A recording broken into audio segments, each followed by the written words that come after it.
people trust the brand. I think they trust it to do the Yeah. right thing. And I think that's very important. Well, it always has been. I just think that these things are now even more important. They're more acute, if you like, because of the pressures. It's time for CX education. Welcome to the podcast for enterprise CX professionals, the people who want to connect with customers on their own terms, before, during, and after a purchase is made. In each episode, you'll learn how to create experiences your customers love. Ready? Here we go.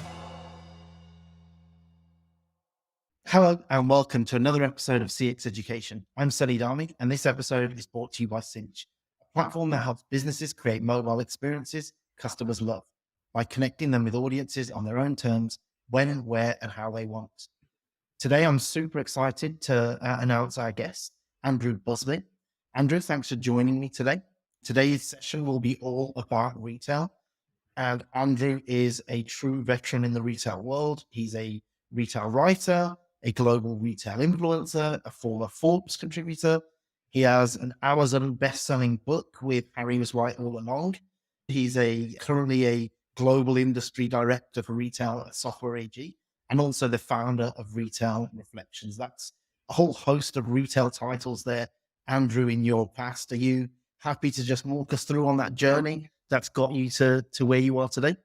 Yes, of course. And thanks, Sunny. It's great to be here. And thanks so much for inviting me. Yeah, talking about retail is a passion. And, the way that I put it, which isn't meant to be facetious in any way, is that I try to poke my nose into as many retail conversations as I can. So, yeah, my retail journey actually started with my first job. I lived down in Bournemouth at the time. And for those listeners who or viewers who can remember it, it was Beals of Bournemouth.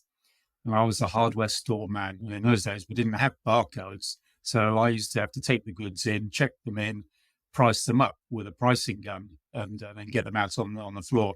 But the journey really started over 20 years ago. Actually, in 1999, I joined Kingfisher, and I was running IT operations at Superdrug, which I'm sure everybody knows. Great business to learn retail. It was fascinating.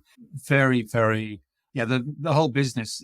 Although I was in IT, I got around all aspects of it and learned an awful lot. Loved getting out into the stores because when I joined, there was no online. Like I say, we're talking 1999. So that was where it all happened. I then moved into a number of different roles with technology vendors, but always dealing with tier one retailers, the likes of John Lewis in the day, the Arcadia, Debenhams, Home Retail Group, which of course then was Homebase and Argos, and a host of others. And that was extremely rewarding. Taught me again an awful lot about retail. And then about 6 years ago, I left that corporate world for the time being and founded Retail Reflections, which is where I continue. I did a lot of writing. I started writing actually before setting up Retail Reflections, but that allowed me to do that. And that was where the Forbes came in.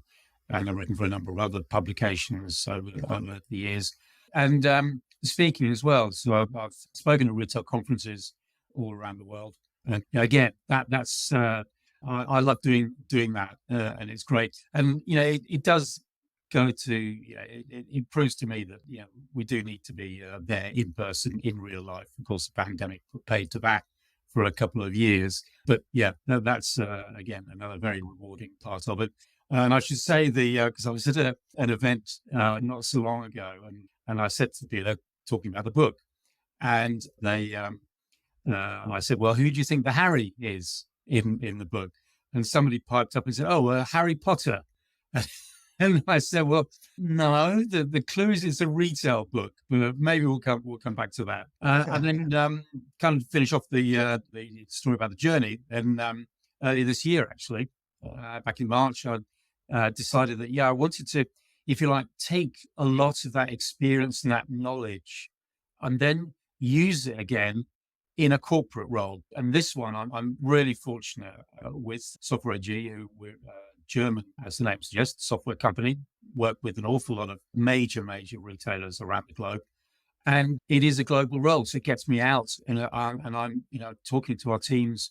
I could be talking to our team in Australia And then at the other end of the same day, could be talking to the team in California. And it's fascinating. And one thing it's taught me is that everything's different, but everything's the same. So you talk to Australia, you talk to California, the challenges and the trends that are impacting retail are largely pretty similar, even though they're completely different, thousands of miles apart and all places in between. The same things are impacting, and that for me is really, really interesting. Yeah, that's a super interesting insight. I don't think I'd have expected you to say that thing. I'd have probably expected variances based on regions, but I think the fact that we are such a global economy now and you can get the same products everywhere around the world, it kind of makes sense that those similar trends maybe are slightly behind, but are making their same way through those regions. I think you touched on some great names in your introduction. I think for those of us who've grown up in the UK, been to all those retail stores that you mentioned, or I've had those experiences. I've also had a slight introduction to retail when I was younger. My parents used to own a shop, so I know all about the pricing gun and memorizing all those prices in the back of your head. So it can definitely join you there. With all of your retail experience, I think one thing that you and I spoke about a little bit earlier on when we first sort of started chatting was around customer loyalty and the fact that we're now in a time where finances are tight. We're in a global economic situation right now. There's a cost of living crisis, and that all hits on customer loyalty. And I think we both mentioned there's only a couple of brands really off the top of the head that can really command that customer loyalty, and they've done really well in doing so. But now people are not as loyal to the brands that they used to be, and there's very much a focus on value, price, and service. So with that being said, what do you think that means for experience? Has that been displaced as one of the key consumer needs, or do you see that still being up there alongside the sort of value and price element? Yeah, you're absolutely right. And the loyalty thing, I mean, yeah, that you alluded to, I think, yeah, one of those very strong brands is Apple, which probably is an exception to that rule about loyalty. Yeah, again, whenever I deliver keynotes and I cover this, it's part of the kind of story. And I talk about when Steve Jobs launched the first smartphone, which was in January 2007.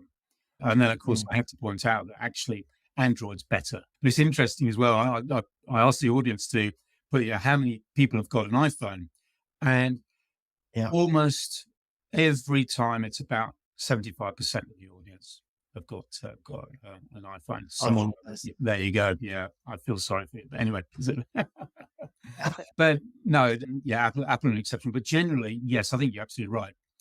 What's happened this year, well, in 2022, I think will continue through a large part of 2023, is that because of the cost of living crisis, and this is something that to greater or varying degrees affects all consumers around the globe. Inflation is impacting pretty much every single country, and therefore cost of living and interest rates and so on and so forth. We know all about that, and that will continue.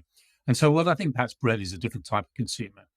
And I think that retailers and brands like to think that their customers are loyal.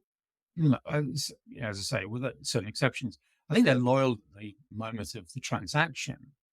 But I don't think that they're loyal because people, you're right about price and value and service. The way that I like to look at it is that you've got those three things, and experience is kind of like the wrapper around all of those. Now, I've been saying for quite some time that no, experience is kind of the customer experience, whether it's online or in store, but particularly in store, is the number one thing. It's the key thing. It's not, let's say, price at all.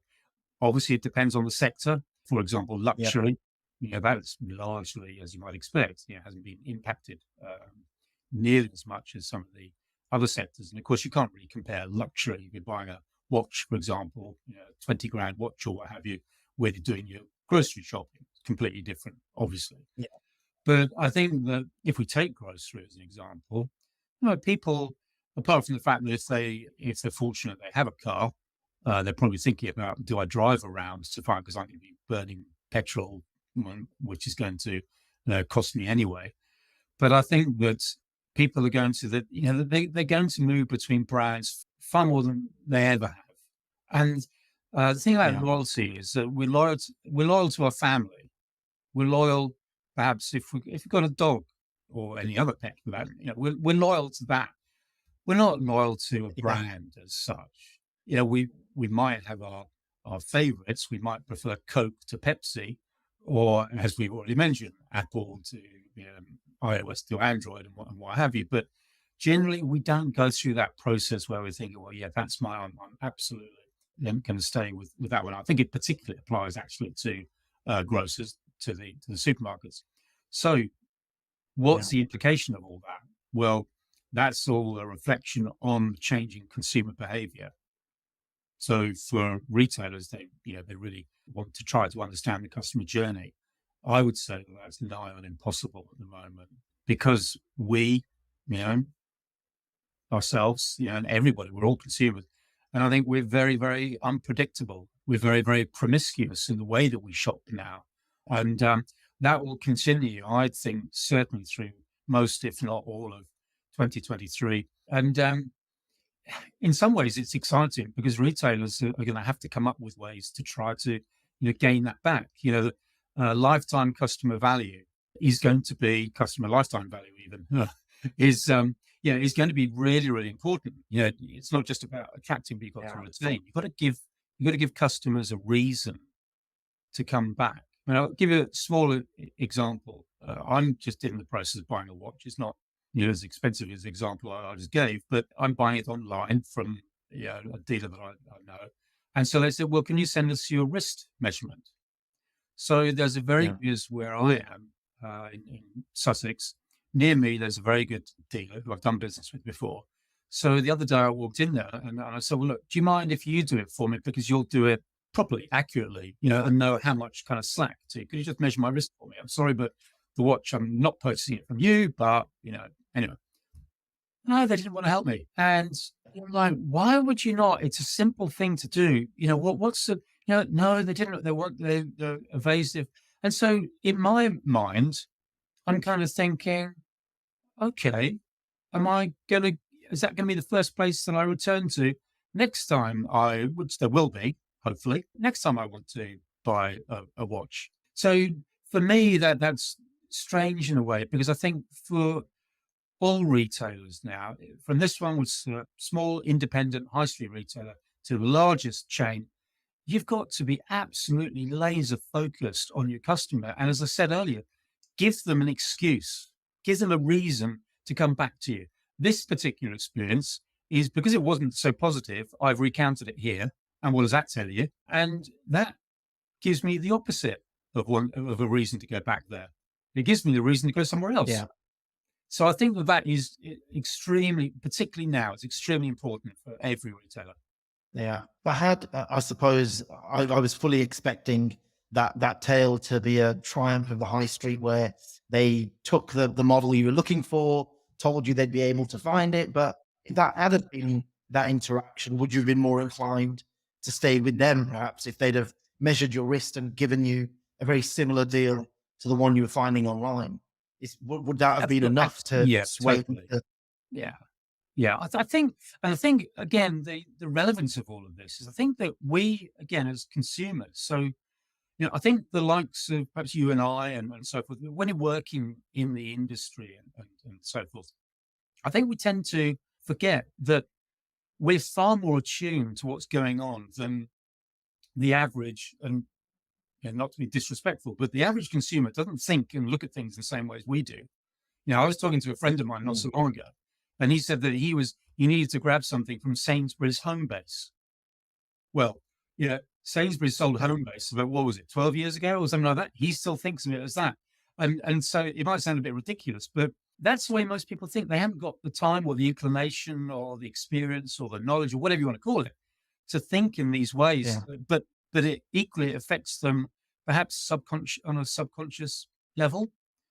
So I think that even though somebody perhaps can't articulate in the way that we might be able to why they either had a positive, good experience or a negative, bad experience, they'll certainly know it. They'll feel it. There'll be something about it. They'll Yeah. say, oh, yeah, well, I didn't like that. So I think this is Yeah. extremely important for all retailers of whatever sector. Yeah. It's a really interesting point. And you very timely took part in a recent study that Cinch conducted and subsequently produced a report on rethinking customer experience for retail and e-commerce. And one of the standout things within that report was the fact that customers are looking for that elevated customer experience. And it's not always just within that buying journey. It's also post buying, and they want to be delighted throughout. So it really is where you as a retailer or providing a retail experience stand out head and shoulders above anyone else. And for me personally, I think that's what sways me to buy from certain retailers. And you mentioned one of them that you've previously worked for, John Lewis. I think they are a standout for a organization that continues to hold customer experience, customer service at a higher standard than maybe some of their competitors. And even to this day, I will look at buying potential sort of technology products from them rather than directly from the retailer because of their extended warranty or extended care. So I think that focus on providing that brilliant customer service, and it doesn't always have to be willing to return something 3 years rather than 2 years, but knowing that if you pick up the phone or you message somebody, they are there and they will respond rather Yeah. than turn around and not want to measure your risk. I think it's And you I ask think it's them to do. trust. But I think a lot of it. Yeah. I mean, when you've heard, I think John Lewis, people trust the brand. I think they trust it to do the yeah, right thing. And I think that's very important. Well, it always has been. I just think that these things are now even more important. They're more acute, if you like, because of the pressures. But also, I mean, I've talked about the pressures on consumers. What about pressures on retailers? They're facing rising costs. yeah, They know they can't pass all of them on to the consumer. So yeah. they've got their own challenges there, which I'm just glad I'm not a retailer now, I think. I like being in retail, but it must be very, very tough.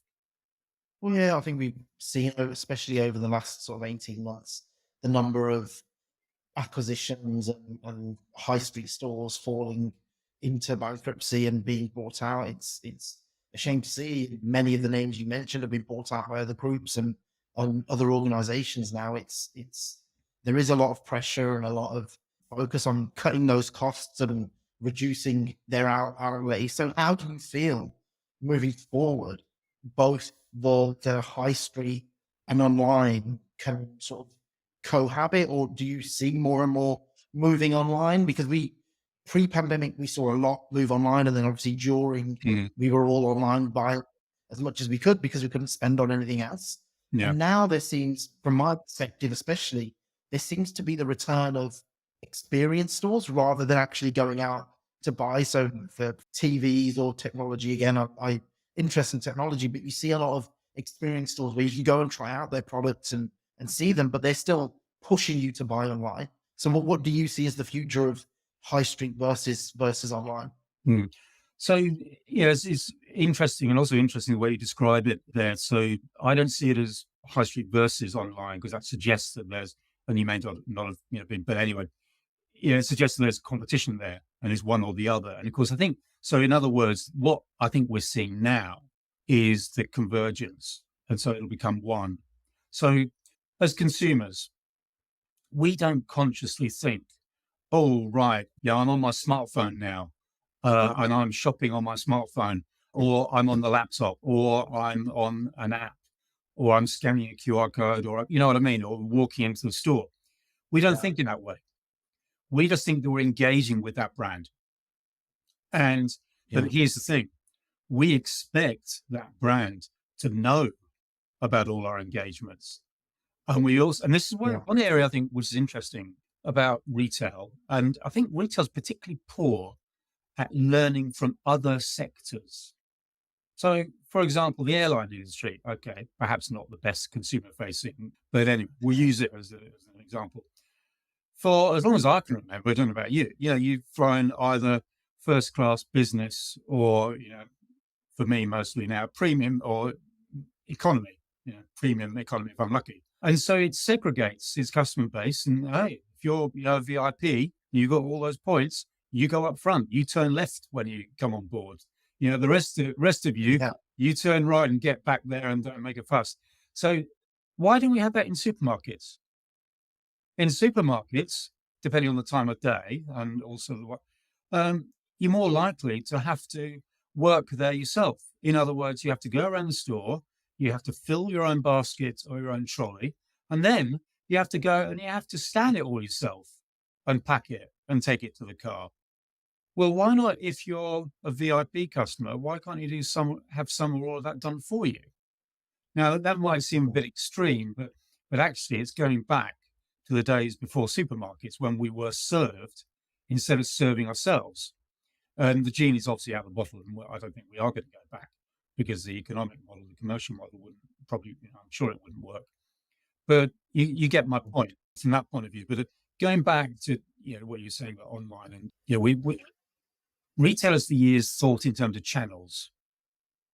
I mean, John Lewis at one point, about 8-9 years ago, had an omnichannel director.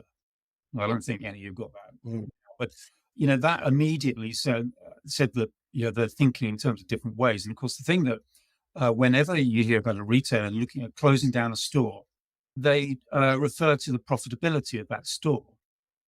And I always wonder, well, how have they calculated the sales attribution? Because you then need to look at the customer journey. And let's see your example of a TV. Now, I don't know about you, but if I'm buying a big ticket item, let's say it's 500 quid for a widescreen TV.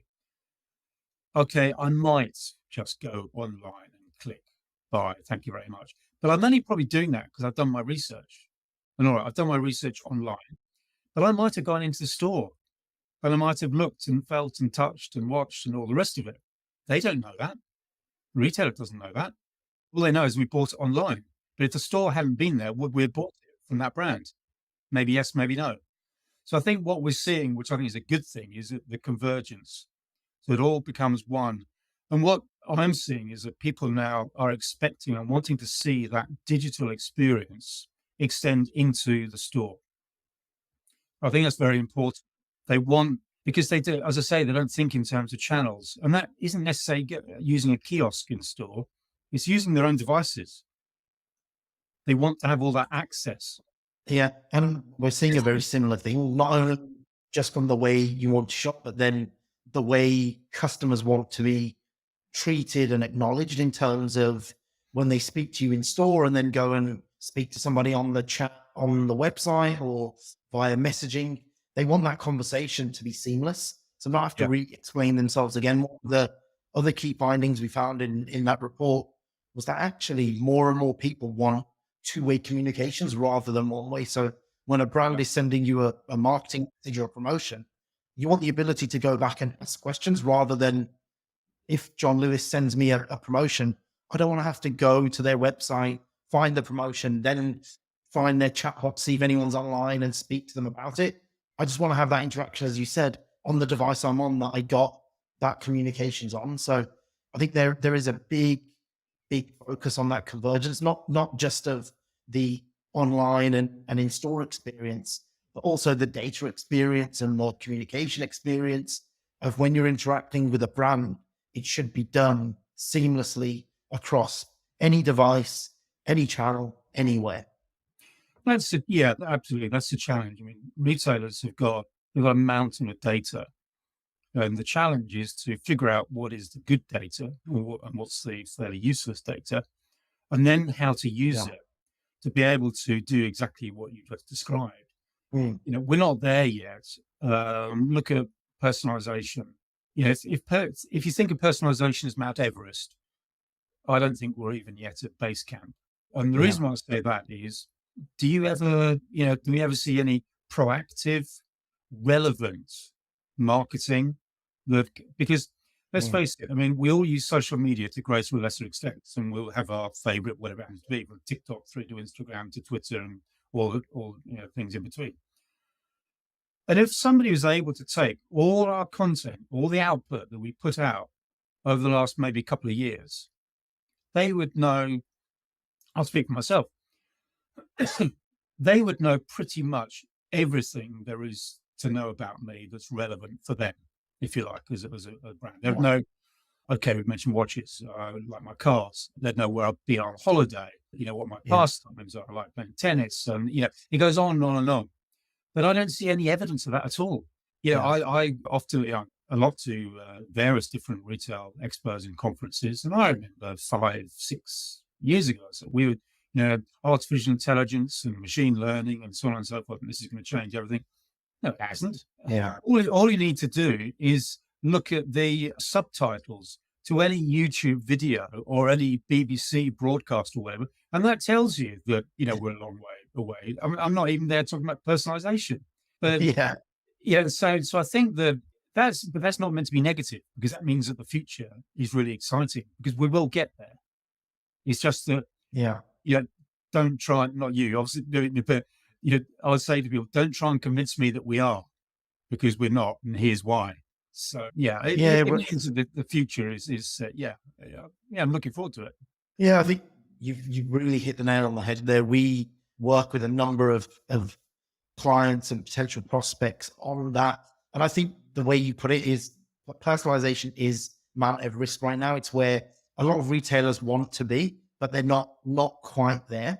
And I think there are a couple of brands who are starting to get there. There's a few that we're working with, but the more sort of mainstream ones right now are probably the ones that I've seen that are advertising and out there are some of the clothing brands who are providing you personalized clothes recommendations based on the information you told them. So it's still not the data they hold. They're specifically asking you for what you prefer, what you like, and then sending you a clothing package every month or every week. And some of the food prep companies are doing similar things, but I do think that's where we're going. And one of the retailers we're working with, what we've been working with them on is looking at previous buying history and then providing suggestions or recommendations based on handbags you've bought in the past and outfits that would go with that same sort of clothing line. But again, like you said, very personal to you. So you and me, if we both shopped at the same store, wouldn't get the same recommendations. It's not just a very hybrid personalization of, we are both males that live in the UK. Like there's a lot more personalization in there than that. And I think it's exciting to see where it gets us to, but then also the delivery mechanism of that comes. And as I go back, see from a Cinch perspective, getting that on your WhatsApp or Instagram or Twitter feed, whatever that may be, getting that message delivered to the device that you're on and being able to go into store and see and view that same experience is where I see retail going, and where that customer experience really takes it to the next level over and above or the value and price elements. Yeah, I think you're right. I think we probably need more cinches in this world, because that's absolutely, I'm sure, the direction. I think, again, it's, as always with these things, it's the reality is quite complex. So for a retailer, for a brand, one of their challenges is that they want to join the conversation, but they don't want to butt into that conversation. So you imagine you've got a group, and they're all on their WhatsApp, take that as an example. The retailer would love to join that conversation and be a part of that and be a peer, but they can't appear to be butting into that. It's almost got to be that they have to be given permission to do that. And the other thing, which is kind of related to that, is that with personalization is, of course, yes, you mentioned relevancy, and absolutely in context relevant. But again, you can't appear to be kind of stalking or being creepy in any way. And I'll admit that that's not an easy trick to pull off. You need to. So we'll take the example of tennis. So whenever I play that at my local club, I have to check in and all the rest of it. So why not whoever it is that I buy my tennis balls from, they should be able to know when I'm doing that. They should be able to work out how many times, the tennis balls are before they need renewing. And so I get something through that says, it's been a few weeks, whatever, we've seen that you played X number of times. And I kind of asked myself this, would that appear to be intrusive and creepy? or was that Mm. it's the adding value to my life, to my experience? And I think this is one of the things that all retailers are grappling with at the moment: how to be proactive and how to enter somebody's life in that way and add value without appearing as if they need to have a restraining order slapped on them. Not easy. Yeah. Yeah, I think it's a very important point. And I think your point earlier of being invited to do that is the key. I think you can't just butt in and announce yourself within that conversational experience. And I think a lot of us are a lot more open to inviting brands in, as you said, to make our lives easier. That's the key element. If you can enrich that experience, then I'm more than happy to get those recommendations. What I don't want is a very generic Black Friday or Cyber Week message that you've sent to Yeah. 10,000 other people. That's not where I want to be. No, not at all. And I think No. that's potentially getting it wrong.